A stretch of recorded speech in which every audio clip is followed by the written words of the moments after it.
In the previous semester, we have discussed on the flow diagram of a water treatment plant. Now, in this particular semester, we are more concentrated, or we are concentrating our study on the flow diagram of wastewater treatment plant. Okay.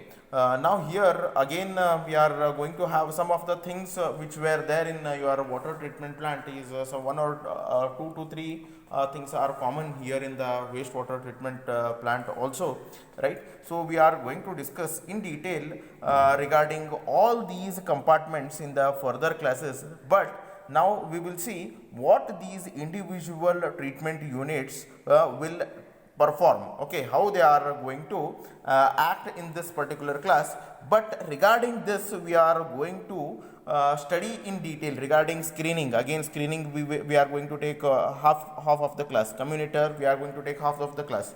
Grit half of the class. Then again settling tank, ASP, your settling tank and the effluent, we are going to discuss in detail regarding all these things later. But in today's class we are going to see what will be the different treatment plant, wastewater treatment plant units will be there and what it exactly does. Okay, so this is what we are going to discuss in today's class. We are just going to have an overview of of your wastewater treatment plant.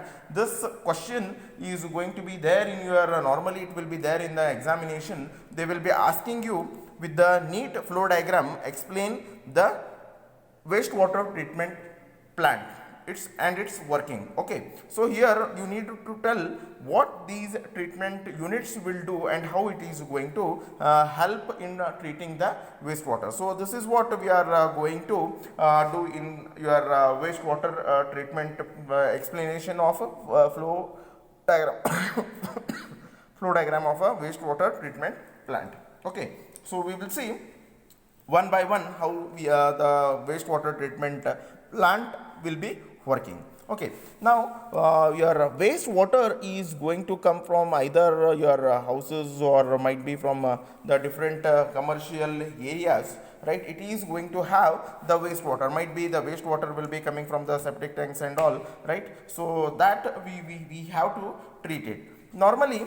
Now what these wastewaters will be having is, it is going to have the large floating elements such as your some of the might be from the gutters and all. We will be getting some of the paper, plastic, right, or the hairs, right, large floating elements, clothes sometimes, right, large floating elements whatever are there in the wastewater, right, that will be removed by the screening. By the word itself tells you what is screening. Screen is nothing but we are going to, here we are in the screens, we are going to remove the large floating elements which are present in the water. Okay, might be it is paper, plastic, hairs, clothes, right, then whatever the larger elements are there, it is going to be get removed in the screens, from the screens. Now if we don't remove all these large floating elements, it is going to create a problem in the further treatment units, that is communitor, grit chamber, settling tank, activated sludge process,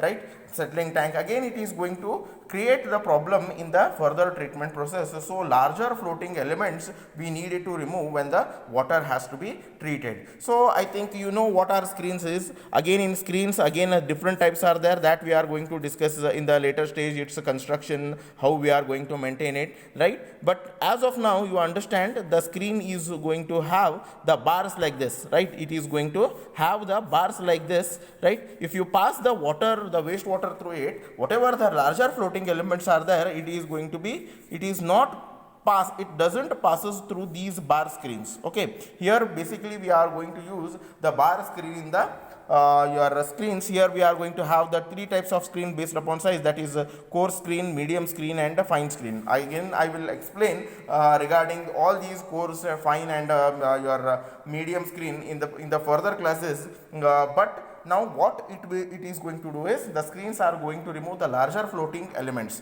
Now if the larger floating elements if you are going to remove, it is also going to remove the BOD quantity by about 5 to 10%. It is not only removing the larger floating elements, but it is also going to remove the larger floating elements which are present in the wastewater. Okay, so it is also going to remove some of the suspended solids which are present in the wastewater, right? Suspended solids will also be there. It is going to remove around 2 to 10% of the suspended and dissolved solids which are present in water. Then removal of bacterial load, it is also going to remove the bacteria by around 10 to 20% of the bacteria are also going to remove by this particular method.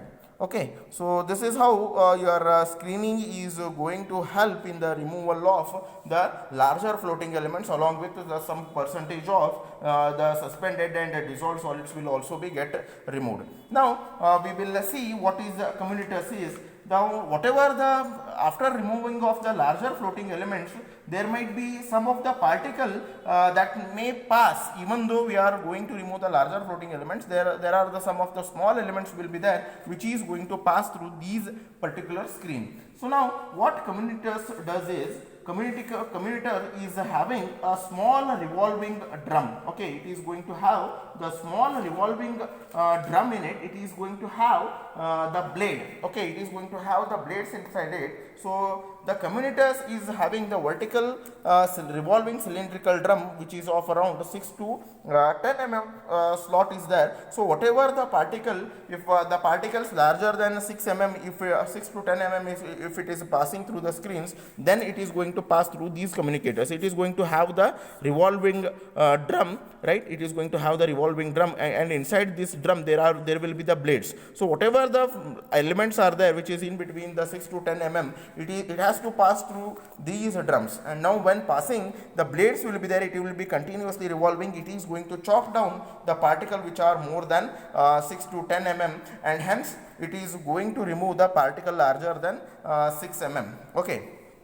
And if we are going to remove all these larger floating larger elements, that is in between 6 to 10 mm, it is going to cut down, and hence it is going to prevent the malfunctioning of the further treatment unit. It is not allowing the particles smaller greater than 6 mm. Okay, it is going to cut down all those particles which are there in your communitas. Okay, next is we are going to have the grit chambers.